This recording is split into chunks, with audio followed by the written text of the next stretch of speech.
My Tanya gave me, she signed them already. Ndekuti vakwanise kutora mwana. But inini hangu hadzisizo nzira dzandine njira dzakadai. Baba Tanya. Kungotaurirana chinhu chakanaka vidu. Motaurirana hapana asina kutadzira mumwe apa. Mese makatadzirana. Motaurirana monzwisisana. Moita zvinhu zvine mwero kwawo. Izvi hazvina kana nemusoro wese izvi. Kutaurana kwakanaka. Shandaida kuti munditaurire memo semanga musina kundudza kuti munogara padhuze. Padhuze papi?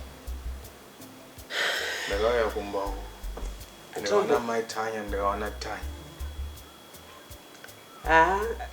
Tinozongotaura kumberi koko kunyaya idzodzo.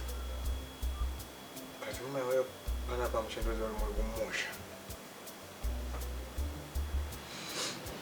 Anyways, I understand. One hour I would have done the same thing for Tanya. I understand so.